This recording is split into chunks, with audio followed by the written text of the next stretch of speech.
Bem, sejamos todos muito bem-vindos a mais uma reunião pública das nossas tardes, noites de domingo, onde vemos juntos o Evangelho narrado por Mateus, que está no Novo Testamento, à luz da doutrina espírita. Antes, então, de nós começarmos o nosso estudo, vamos à nossa mensagem de hoje, do livro Palavras de Vida Eterna. A mensagem é de número 63. O som tá bom? Tá bom o som? Thelma, o som tá bom? Tá? Mensagem 63. O título é No Campo da Vida. Esse livro aqui é do Espírito Emmanuel, pela psicografia de Chico Xavier, publicado pela Federação Espírita Brasileira. A mensagem tem o título No Campo da Vida e as palavras destacadas por Emmanuel são de Paulo de Tarso, escrevendo sua primeira carta a Timóteo. Diz Paulo: entesourando para si mesmos um bom fundamento para o futuro, para que possam alcançar a verdadeira vida. Se ele fala de verdadeira vida, existe alguma outra que não é verdadeira, não é? Para essa verdadeira vida, a fim de que ela possa ser alcançada, é importante que estejamos criando um bom fundamento, né? Entesourando para nós mesmos aquilo que é necessário para esse futuro. Emmanuel, então, comenta as palavras de Paulo, vamos repetir: entesourando para si mesmos um bom fundamento para o futuro, para que possam alcançar a verdadeira vida. Diz Emmanuel: se te encontras interessado no próprio aperfeiçoamento, aproveitar é a palavra de ordem. Repara o exemplo da natureza. O pão que te serve é a essência de muitos envoltórios que tornaram para o quimismo da gleba. A gleba, a terra, não é? Então todos os cereais e todos os ingredientes que estão ali misturados no pão. O clima reconfortante do lar é produto de limpeza constante. Se pretendes avançar ao encontro do melhor, despoja-te do inútil. Muitos aspiram à tranquilidade apegando-se à inquietação, enquanto outros pretendem a primazia da fé, rendendo preito à negação de si mesmos. Querem a paz, guardando-se irritadiços, e anseiam pela segurança do bem, afirmando-se eles mesmos tão endividados com o mal que não lhes sobra leve possibilidade de consagração à virtude. E sendo assim, não é? Como é que podemos realmente querer a paz? Bom, continua Emmanuel. É natural estejamos nós sob a carga de avantalhados, ou seja, de grandes problemas. Herdeiros de passado culposo, é necessário revisar as próprias tendências e ajuizar quanto às nossas necessidades para que não sejamos, ou melhor, para que não estejamos tateando na sombra. Contudo, se aspiramos a melhorar amanhã, é forçoso sermos melhores ainda hoje. Para isso, não vale simplesmente partilhar o trabalho geral, mas selecionar a experiência comum, assimilando-lhe o ensinamento. Não sintonizarás a antena do coração com mensagens de toda parte. Recolherás aquelas mensagens que te enobreçam. Não comprarás aflições. Preocupar-te-ás com o que for justo. Não te esqueças, pois, de que viver é atributo de todos, mas viver bem é o caminho de quantos se dirigem leais ao bem para a divina luz da vida real. Dando título, No Campo da Vida. Vamos orar. Querido Mestre Jesus, obrigado, Senhor, por mais este dia em que nos encontramos de novo com o Teu Evangelho, a fim de aprendermos um pouco mais contigo, Senhor, à luz da doutrina espírita. Ajuda-nos em nossas lutas, em nossos desafios. Abençoa-nos, Senhor, o campo do pensamento e do coração. Assim também, Senhor, te pedimos que abençoes todos os nossos irmãos de unidade, em especial aqueles que neste momento estejam em sofrimento. Obrigado, Senhor. Graças a Deus. Muito bem. Então, hoje, nós já entramos aqui, não é, no capítulo 8 de Mateus e começamos um novo subitem que trata dos desafios do discipulado. E paramos aqui no versículo 21. Estou correta? Foi o 21? Porque nós já vimos aqui 18, 19 e 20 e nós chegamos a ler o 21, mas como era um assunto que queríamos aprofundar, isso, né, Ana? Obrigada. Assim, de longe, se você soubesse como você está longe. Porque a câmera está aqui pertinho, mas o vídeo está lá atrás. Mas eu estou conseguindo enxergar você dizendo assim.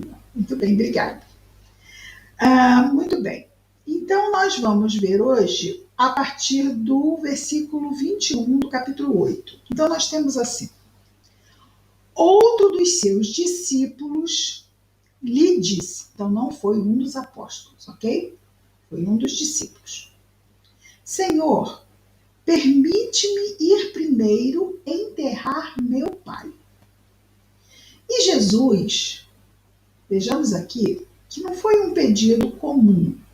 Foi um pedido que teve vistas a uma lição mais ampla e todas as lições que Jesus nos traz têm o seu sentido espiritual. Jesus não vai se ligar a uma questão terrena, simplesmente. Ele vai transpor todas as situações terrenas para o campo do espírito imortal.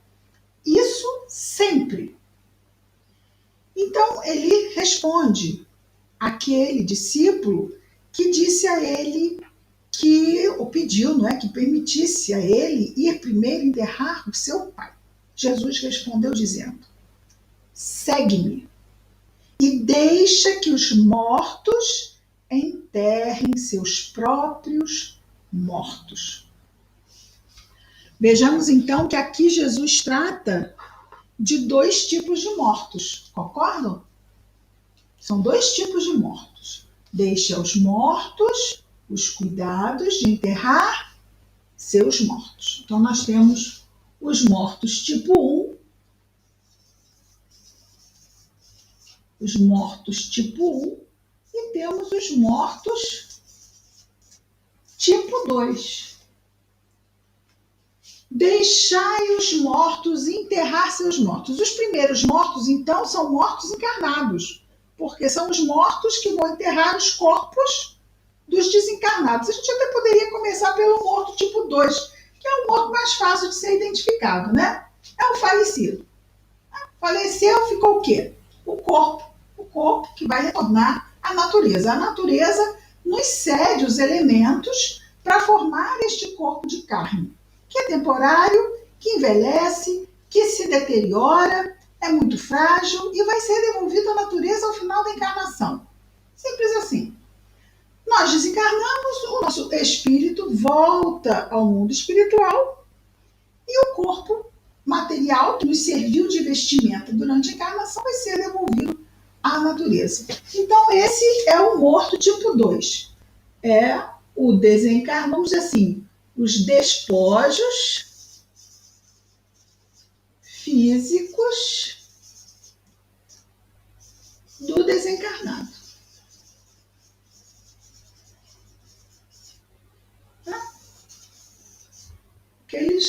os restos mortais. Esses são os mortos que serão enterrados. Mas ele diz que quem vai enterrar estes mortos serão outros mortos.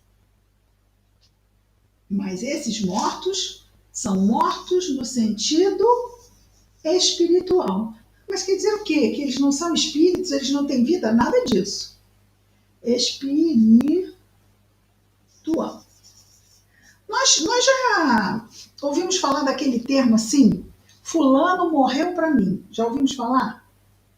Quando alguma coisa morre para nós, isso quer dizer o quê? Que nós não queremos entrar em contato com aquilo, né? Seja uma pessoa, seja uma situação, aquilo morreu, eu não quero entrar em contato com isso. Isso não me diz respeito.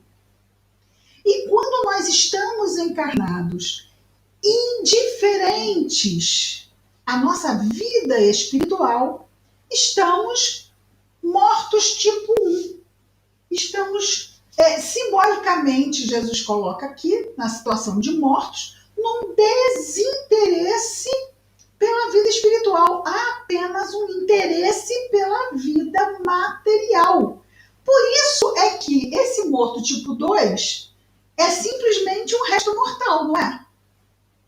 Então é a parte material do desencarnado. Porque o desencarnado mesmo não está ali, só deixou a casquinha. Então isso é o que interessa àquele que ficou. Vamos dizer, ao encarnado seu familiar, vamos dizer assim. Então ele está ali e só chora por um corpo, desinteressado com o destino daquele que se desprendeu daquele corpo e seguiu a sua vida. Porque, na verdade, o morto tipo 2, nós sabemos que ele está vivo. Apenas o seu os seus restos mortais ficaram e serão devolvidos à natureza. Mas esses mortos que estão insensíveis, que o morto é bem insensível, né? O corpo morto, você vai, sacode, ele está lá. Nada, acabou. Insensíveis à realidade do espírito. Não querem saber. Então, sendo assim, se esse discípulo está interessado na realidade do espírito, ele é exatamente para essas pessoas que Jesus vai falar. Vai pregar o evangelho. Porque a gente consegue pregar algo para quem não quer ouvir? Não. E não, se Jesus falou que não se deve jogar pérolas aos porcos. Ou seja, não adianta a gente gastar energia tentando passar algo valiosíssimo como é o evangelho para quem não está aí para isso. Ainda não está. Vai chegar um momento na vida daquele espírito que ele vai estar. Como nós também no passado já estivemos totalmente indiferentes à questão espiritual. O que a gente queria? Era só o que estava aqui, era o ter, era a qualquer preço. Não interessa. Eu vou ter. Ah, mas não interessa nada. Eu quero. A alavanca da vontade. A propulsora das nossas conquistas. Mas se nós reduzimos isso ao campo material, quão pobre nós estamos. E Jesus coloca essa pobreza ao nível da morte. Estão mortos para a realidade espiritual. Ainda não despertaram. Aquela pessoa assim, que está num sono tão profundo, que às vezes a gente brinca, acho que morreu, porque já fui lá acordar, mas está naquele sono pesado, profundo. Então é um sono tão pesado com relação à realidade espiritual, que não ouve, não quer saber, se mantém totalmente indiferente ao que quer que seja. E muitas vezes vão sim às igrejas, vão sim aos templos, vão sim às casas espíritas e dizem que entendem, e dizem que fazem, mas não fazem. Interessante, não é? É aquela questão mesmo da maturidade. Isso é interessante, porque tem aqueles que dizem, não quero saber mesmo, e estão mais conscientes do que aquele que acredita, que julga estar, às vezes, fazendo, mas que está só se enganando. Mas isso também é uma questão de tempo. Né? O fato de já olhar e dizer que quer, isso já é uma coisa positiva? Já é positivo. Só ainda não percebeu que não está agindo ainda da melhor forma para consigo mesmo e para com aquilo que diz querer buscar e alcançar na vida. Mas já é melhor do que estar de costas. Pelo menos já busca estar de frente, embora ainda com muitos equívocos. Mas quem vem olhando tudo, sabendo tudo e com tudo em cima, realmente nós ainda não estamos. Mas é bom a gente ter consciência do esforço que nós sabemos que não é pouco, não é? Bom, então, vejamos. Deixa que os mortos enterrem seus próprios mortos. Se ficar dúvidas, nós já sabemos, não é? Vamos anotar, no final a gente conversa. Aqueles que assistem a gravação não assistem as conversas do final. Nós não gravamos as conversas do final, as dúvidas, isso nós não gravamos. Nós gravamos só o estudo.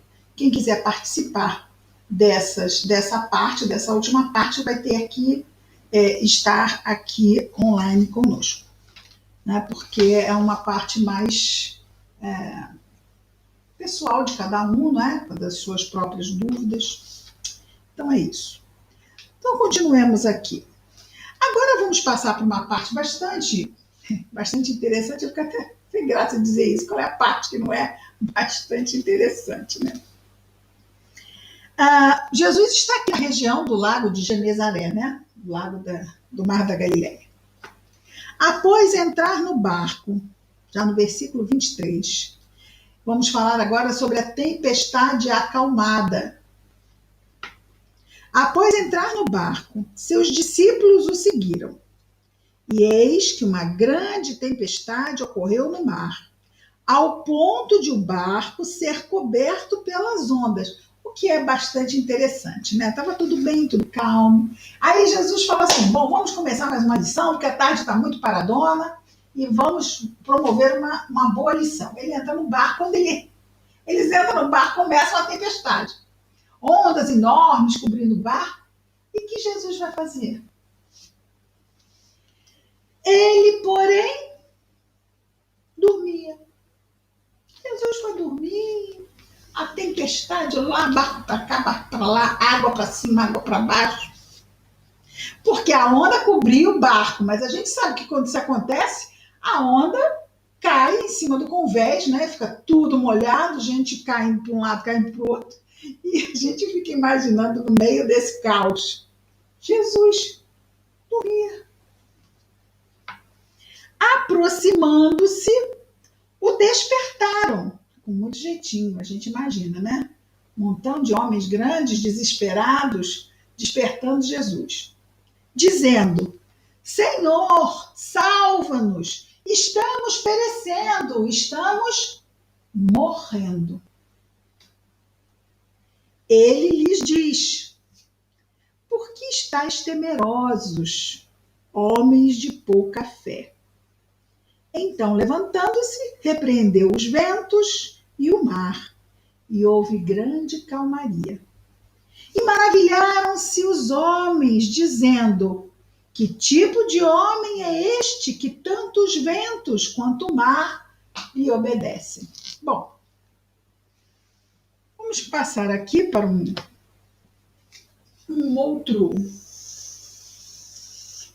uma outra parte. Senhor, salva-nos, estamos perecendo. Por que estáis temerosos, homens de pouca fé? Então Jesus fala que eles têm medo. Temerosos, temor, medo. Eles estavam com medo de quê? Senhor, ajuda-nos, salva-nos, estamos perecendo. Eles estavam com medo de morrer. E Jesus diz a eles: homens de pouca fé. Vou colocar aqui no meio a fé. Medo de morrer.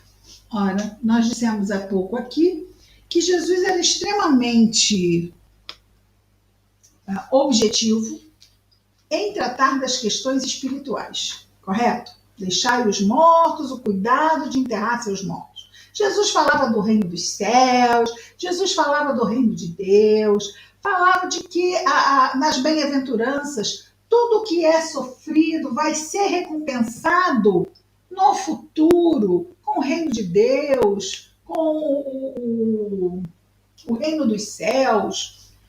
E ele estava sempre repetindo, hoje mesmo estávamos pensando sobre isso, né?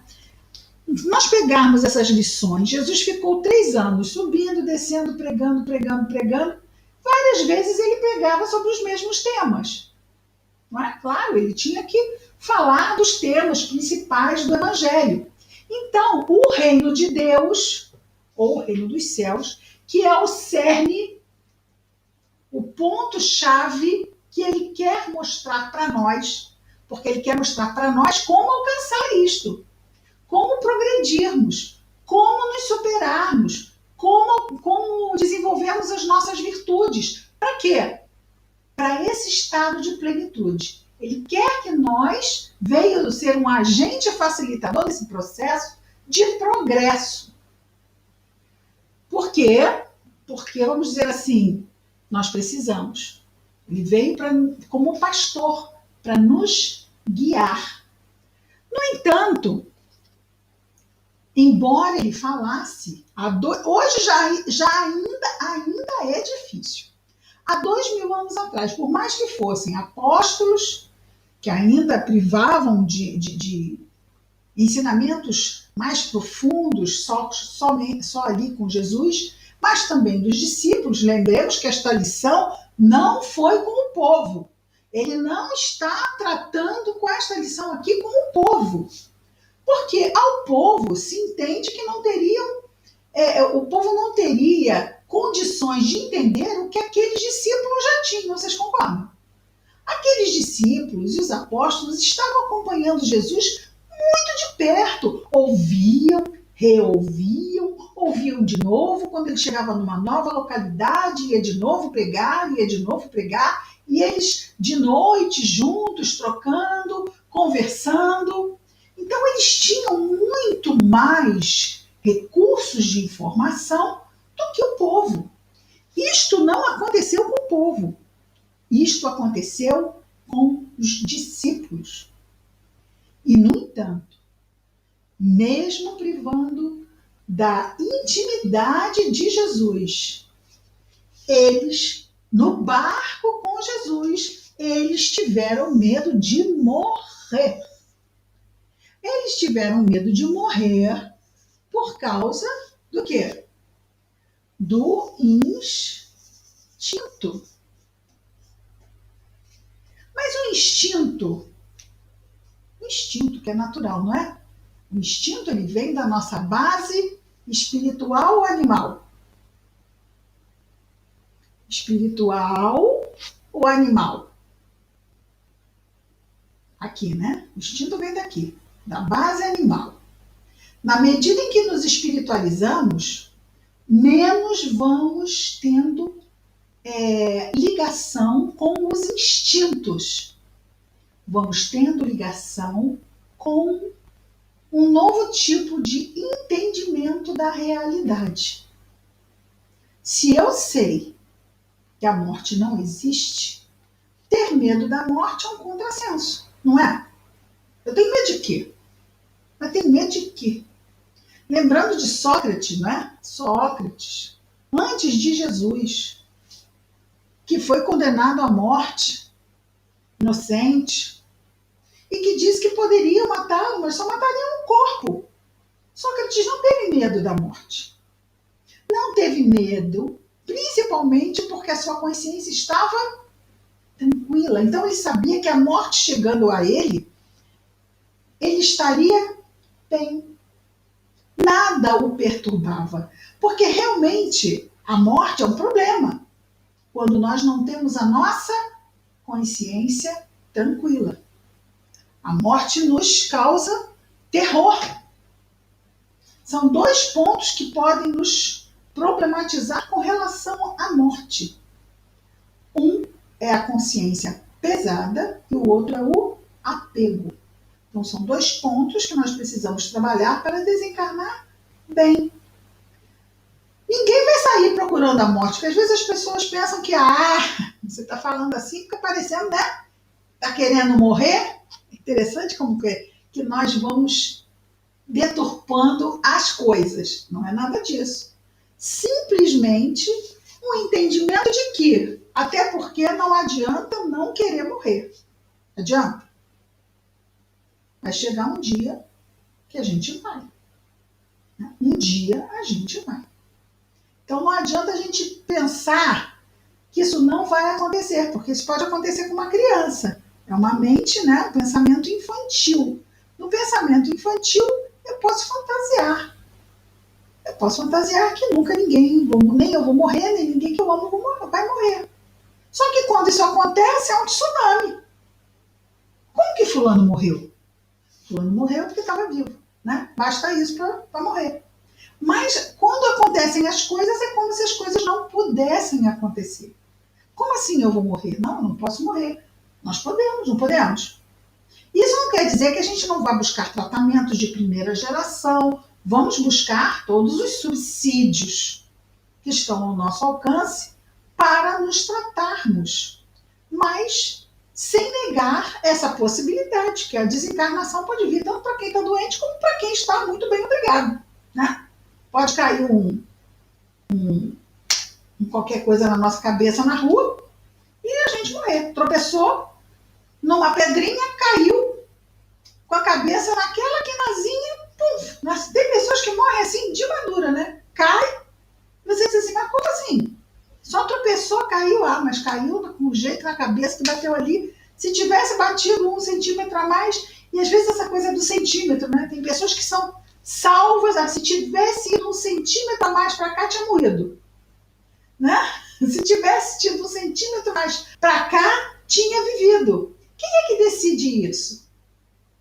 É a providência divina, não é? Isso tudo está ligado a quê?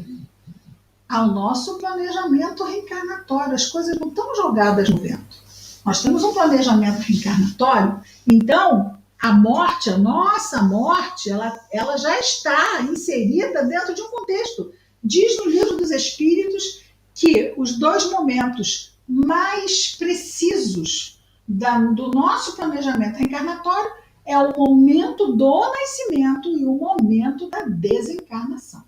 Então vejamos como é algo muito bem estudado, muito bem contextualizado, o momento da desencarnação, o momento do morrer. Ele está muito bem caracterizado no nosso planejamento reencarnatório.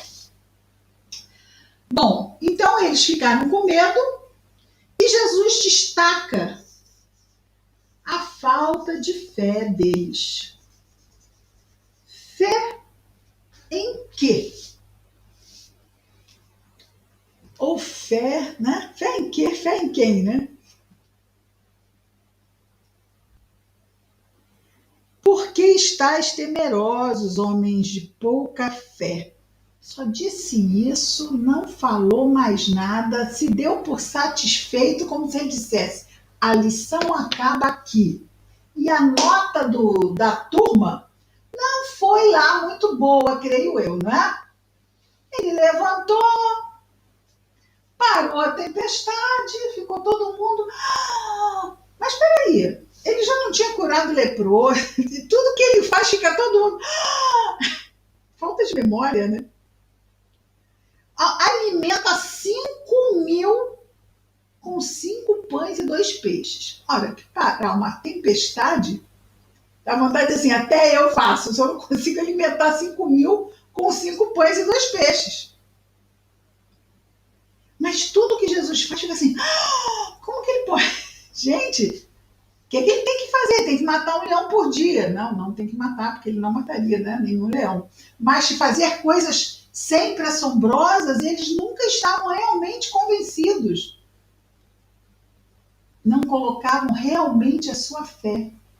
Até Pedro, não é, que começou a andar sobre a água num determinado momento, mas viu que aquilo ali não fazia muito sentido nos padrões da matéria densa e afundou, né?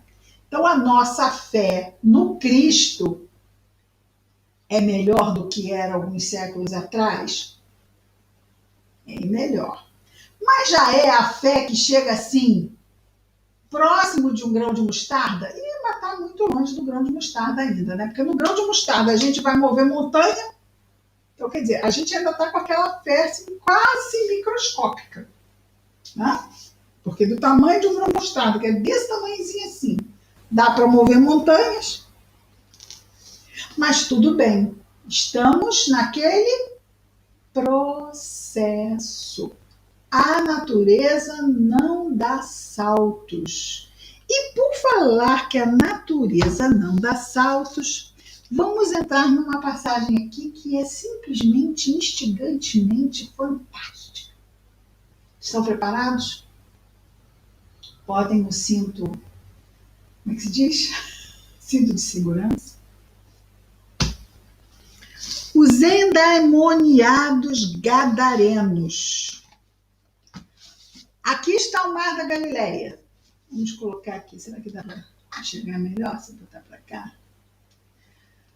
Aqui está a cidade de Gadara. A cidade de Gadara está em Decápole. Aqui está, nesse laranja aqui, a Galileia. Então, Galileia, Jesus andava muito por aqui, né? Então, nós temos Cafarnaum, temos Caná, Magdala, o Monte Tabor, onde foi a transfiguração, Nazaré, tudo na Galileia. E aqui a Judéia, com outras cidades também muito conhecidas, como Jericó, Emaús, Betânia, Belém, Jerusalém. Aqui na Decápole, nesse espaço aqui, nessa região chamada Decápole, nós temos essa cidade de Gadara. Foi ali que aconteceu o que nós vamos contar agora. Começa no versículo 28 do capítulo 8. Depois de ter ido para o outro lado, ele estava desse lado, então ele foi para o outro lado aqui do Mar da Galileia. Para a região dos Gadarenos, 2 endemoniados, ou endaimoniados, daimon, né, com espíritos, saídos dos sepulcros. Isso quer dizer que eles andavam escondidos entre os túmulos. Né? Até mesmo os túmulos, lembram? Os túmulos são cavernas, não são? Então eles se escondiam dentro dessas cavernas. Bastava fazer o quê? Tirar a pedra do lugar. Eles eram dois homens, né? Era só empurrar e tirar do lugar. E eles se escondiam ali, naquela região de mortos, né? De cemitério. Saídos dos sepulcros muito violentos, a ponto de ninguém poder passar por aquele caminho. Então já eram conhecidos esses dois, né? Eles eram conhecidos. Eram tão conhecidos que ninguém passava por ali, porque já sabiam que eles estavam por ali e eram muito violentos. Vieram ao encontro dele. Dele quem? De Jesus. Eles saíram de onde estavam, lá dos sepulcros, e foram ter com Jesus. Vieram ao encontro dele. Eis que gritaram, dizendo: o que queres de nós, filho de Deus? Então, esses espíritos, poderíamos chamá-los de... eram chamados de espíritos imundos, não é? Se os colocarmos na última categoria, poderíamos chamá-los de espíritos impuros, não é? Espíritos impuros são aqueles, está lá na questão número 100 do Livro dos Espíritos, que ainda se comprazem no mal. Esses são os espíritos impuros, a classe mais inferior moralmente de espíritos. Então eles gritaram a Jesus, foram até ele, não é que Jesus foi até eles, não. Eles foram até Jesus, o que é importante se destacar. Jesus não foi atrás de ninguém, eles é que foram atrás de Jesus. O que queres de nós, filho de Deus? Pensemos, pensemos. O encarnado via Jesus e via o homem, não é? Mas quem tivesse visão espiritual, ou seja, os desencarnados, tinham visão do que acontecia no mundo espiritual, não é? Tinham a visão do corpo espiritual, porque é isso que eles, né, têm condição de ver. Estamos encarnados. Imaginemos Jesus visto no mundo espiritual, a luz que ele devia emitir e ser. Eles estavam lá dentro da caverna, mas a luz devia ser algo assim, a gente não tem ideia do que seja, não é? Eles foram atingidos pela luz de Jesus, quase como se o Senhor tivesse ido até eles. Por isso eles foram até Jesus. Mas não, foi simplesmente a luz do Mestre. Os alcançou. E eles ficaram com o quê? Eles tiveram medo. E nós vamos perceber bem na fala deles o medo. Nós sabemos que muitas atitudes muitas vezes isso é simplesmente medo. A pessoa vai, né, aquela história de ou confronta ou foge. São duas atitudes possíveis no momento de medo. E eles foram então até Jesus e perguntaram: o que queres de nós, filho de Deus? Eles sabiam exatamente com quem eles estavam falando. Vieste aqui antes do tempo atormentar-nos. 3 coisas eles dizem aqui. Vieste aqui. Outra, antes do tempo. E outra, atormentar-nos.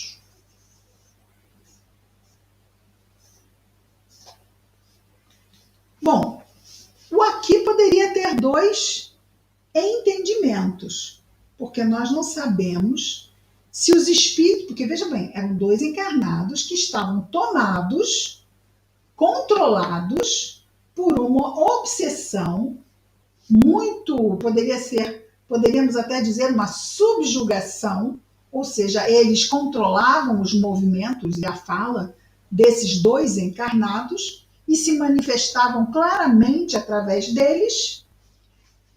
E esse aqui poderia ser simplesmente o lugar onde eles estavam, como poderia ser a crosta toda do planeta Terra. Por quê? Porque nós não sabemos quem são esses 2 espíritos. Lembram que Jesus ficou 40 anos no deserto, conversando com um dito espírito que seria o chefe, né, das sombras, das trevas no mundo naquela época?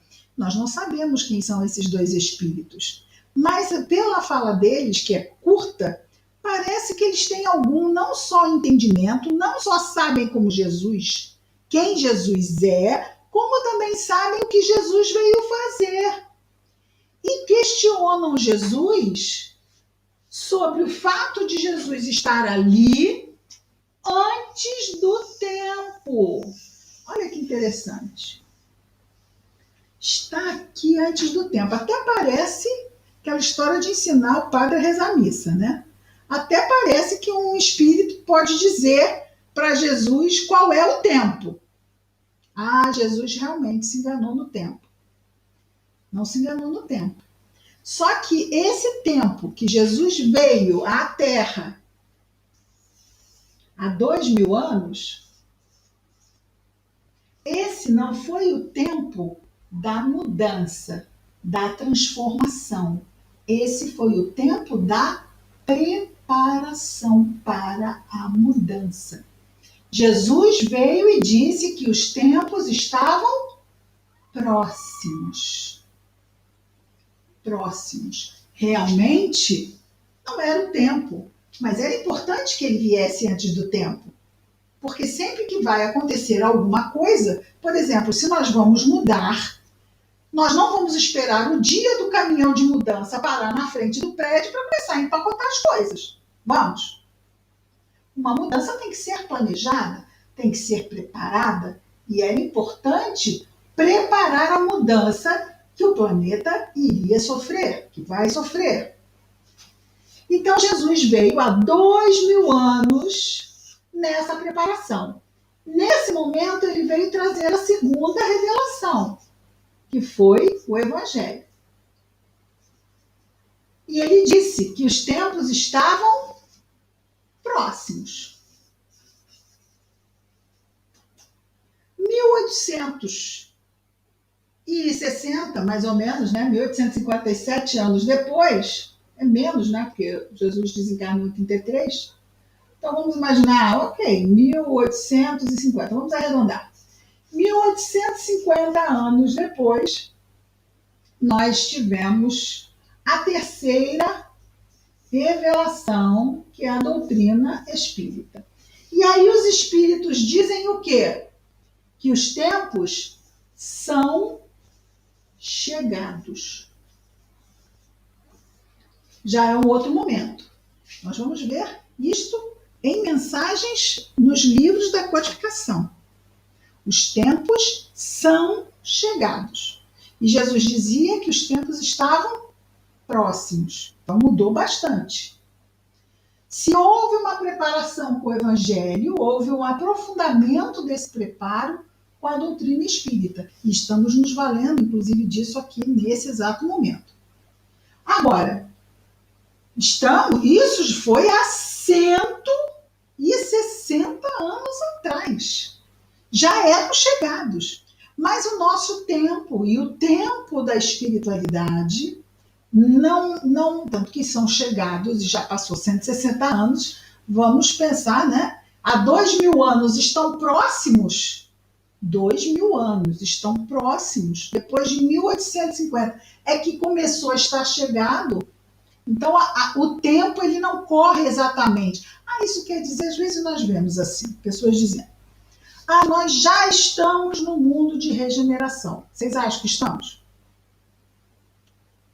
Ana Vanessa, estamos? Não, não estamos. Não estamos. Quando nós estivermos, fato, vai haver criminoso terrível na Terra? Não. Então, enquanto a gente ligar a TV e tiver um único crime hediondo neste planeta, não estamos no mundo de regeneração. É fácil, termômetro, muito fácil. Porque quando estivermos no mundo de regeneração, todos esses espíritos que podemos considerar como impuros, né, como bem foi representado nessa passagem, estarão o quê? Transferidos de planeta. Não vão mais estar na Terra. E ele, olha como é que os espíritos sabem, né? Eles sabem. Burros não são, mas são imaturos e querem ficar ainda sequiosos por esse poder materializado. Então, olha, vamos ler a frase exata que está aqui. Vieste aqui antes do tempo atormentar-nos? Jesus responde: não. Jesus não responde nada. Nem Jesus foi atrás deles, nem foi cobrar nada deles, mas eles sabem quem são.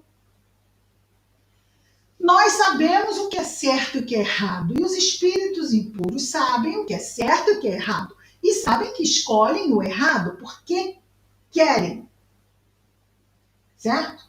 Querem. E eles foram lá, né? Bom, vieste aqui antes do tempo atormentar-nos, filho de Deus. Ora, conta Mateus. Uma vara é o coletivo de porcos. Uma vara de muitos porcos era apacentada distante deles. Não estava ali do lado, não. Longe deles havia uma vara de porcos, com muitos porcos. Os daimones rogavam-lhe. Vejamos. Rogar quer dizer o quê? Pedir, não é? Esses daimones sabiam do poder de Jesus, não sabiam? Olha como esses espíritos sabem de Jesus, eles sabem muita coisa. Eles não eram qualquer Zé das Couves do mundo das trevas, não. Porque eles tinham um conhecimento de Jesus muito grande. Jesus quieto estava até aí, não falou, foi nada. E eles então rogar é mais que pedir, né? Rogam a Jesus, dizendo: se nos expulsas, olha que eles sabiam até o que Jesus ia fazer. Porque Jesus não curava todo mundo? Jesus curava todo mundo. Estavam ali dois encarnados sofrendo de um grande martírio que era uma subjugação. E quando isto acontecia, Jesus simplesmente não precisava muita coisa, era só Jesus emitir um raio de luz que os encarnados não iam ver e a luz simplesmente expulsa as trevas, não é assim? Um choque de energias puras, límpidas, faz com que qualquer ser trevoso saia correndo, porque é um choque muito grande que se sofre. Mas eles rogaram a Jesus, dizendo: se nos expulsas, porque eles sabiam que era isso que ia acontecer, envia-nos a vara de porcos tão inteligentes que sabiam exatamente o que lhes convinha dentro dos seus objetivos naquela época. E pediram isso. Pediram a Jesus isso. Porque eles estavam ali, naqueles dois encarnados, e o que eles estavam fazendo, que fica muito bem respondido quando eles pedem para ir para a vara de porcos. Eles estavam ali vampirizando as energias dos encarnados. E o que eles pedem a Jesus era que eles passassem a outros seres, onde eles pudessem também, mas não ser seres humanos. Eles estavam pedindo para ir para os porcos.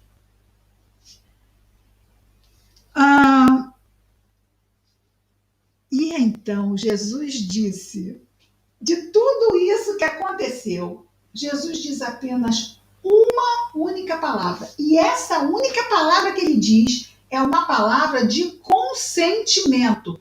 Mas é um consentimento no modo imperativo. O que destaca a autoridade de Jesus naquele contexto. Jesus simplesmente diz: ide. Eu autorizo. Pode ir. E eles vão. Os que saíram foram para os porcos. E eis que toda a vara de porcos precipitou-se despenhadeiro abaixo para o mar e morreram nas águas. Vocês acham quem fez isso? Foram os espíritos ou foi Jesus que jogou os porcos lá de cima?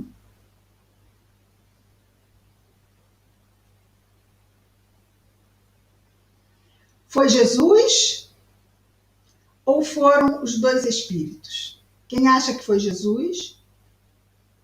Quem acha que foram aqueles dois espíritos?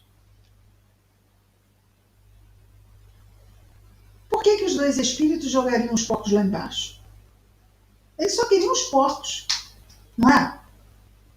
Eles não estavam preocupados com outras coisas. Mas Jesus queria, como, já que é para fazer o que vocês querem, eu vou fazer o que eu quero. Proteger os encarnados da presença desses dois, que não deveriam, repito, ser quaisquer dois. Enquanto houvesse, e eram muitos porquinhos, enquanto houvesse fluido vital naqueles corpinhos, eles ficariam aonde? Esses espíritos? Lá onde não tem encarnado nenhum para eles perturbarem. Lá no fundo do mar. Acresça-se a isso a misericórdia de não permitir que os porquinhos sofressem as injunções de uma vampirização de espíritos impuros.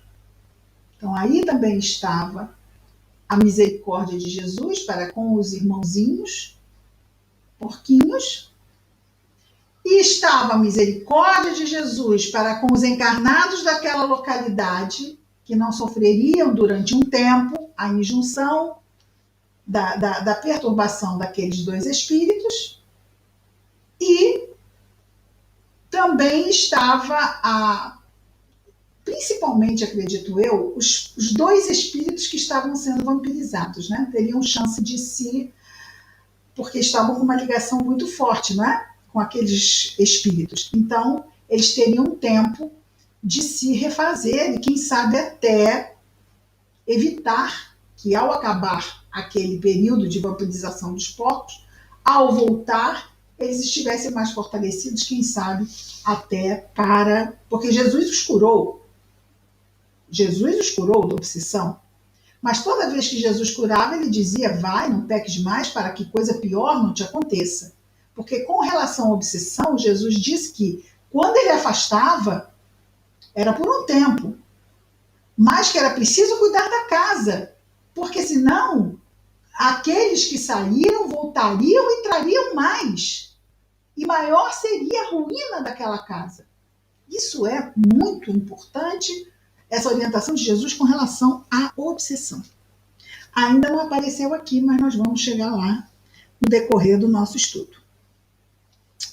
Mas o que acontece? Os porquinhos, né, caíram no mar, morreram e lá foram para o fundo, e lá no fundo ficaram também os espíritos. Os que apacentavam os porcos, olha o problema. Tá? Jesus curou os dois que eram sabidos e conhecidos como endemoniados. Mas o custo disso foi uma vara de porcos. Agora pensemos juntos. Quem possibilitou ao dono dos porcos ter os porcos? Não foi Deus? Deus põe, Deus dispõe. Se alguma coisa nos é tirada por alguma necessidade, mas nós temos mérito para termos aquilo que nos foi tirado, aquilo nos será reposto? Nos será reposto. Então, é outra questão que envolve a fé raciocinada. Da mesma forma que, se causamos algum tipo de prejuízo a alguém para termos algo, estamos achando que conseguimos aquele algo, mas lá na frente Deus vem e diz assim: dá licença, isso aqui você pegou, mas é do colega, isso não é seu. Aí aquilo que ele pensou que ele tinha, ele não tinha direito àquilo, ele perde. Fica frustrado, né? Fez tanta coisa errada para conseguir aquilo ali e vai-se entre os dedos. Então tudo pertence a Deus, e Deus põe e Deus dispõe. Se Jesus usou a vara de porcos para uma situação, e a providência lança a mão de situações, mas nunca há prejuízo para quem não mereça. Havendo um prejuízo, a pessoa é ressarcida. Há o ressarcimento. Mas ele não estava tratando, olha, quando ele tratou com os discípulos já não foi muito entendido, né, na questão de fé. Aqui ele está tratando com povo. Muito menos entendimento ele teria com relação a isso. Então, os que apacentavam os porcos fugiram e, partindo para a cidade, relataram tudo, inclusive o que aconteceu com os endemoniados. Eis que toda a cidade saiu ao encontro de Jesus. Aí a gente pensa, foram lá para prender, foram lá para... E vendo, rogaram-lhe que se retirasse do território deles. Ou seja, olha, o senhor já causou muito prejuízo aqui, só por favor, toma a estrada e volta lá para Galiléia. Ele estava em Decápoli, né? Volta lá para Galiléia, que é seu terreno, que é sua terra, sai daqui, que já fez muita coisa aqui, não estão precisando do senhor aqui, não. Mas é o povo. E a gente entende que eles assim pensam. Né? Mesmo quando acontece conosco, a gente não pode pensar assim? Até a gente acertar os neurônios, até a gente se acalmar, até a gente e começar a refletir e colocar em ação o nosso grão microscópico de fé raciocinada na doutrina, ainda pode ser que leve um tempinho. Imagina quem não tem esse conhecimento, né?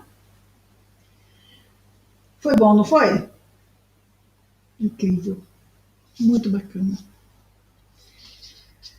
Bom, devo confessar a vocês que eu gostaria de ficar aqui umas 2 horas só falando disso. Mas estamos no nosso horário. Semana que vem entraremos no capítulo 9. Terminamos hoje, então, o capítulo 8. E vamos começar com a cura. Mas só veremos isso na semana que vem. Vamos, então, fazer a nossa prece final. Depois eu vou desligar a gravação e aí nós vamos conversar um pouco, se houverem algumas dúvidas. Vamos orar. Querido Jesus, Mestre amado, obrigado, Senhor, pela bênção da reencarnação e pelos recursos, Senhor, que recebemos e desafios que nos são oferecidos para o nosso crescimento. Que as tuas bênçãos estejam sempre em nós e entre nós, Senhor Jesus, e que a nossa semana transcorra na tua paz, que possamos abrir em nossos corações espaço para essa paz. Obrigado por tudo, Senhor. Graças a Deus.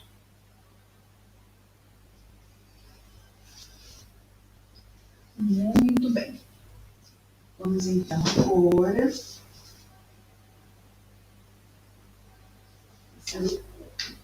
o olho de Tandera, a câmera. Aqui, a minha iluminação. Deixa eu tirar ela daqui. Vou pegar. Pronto. Vou aqui abrir. Aí eu deixei o mouse aqui. Vamos aqui para...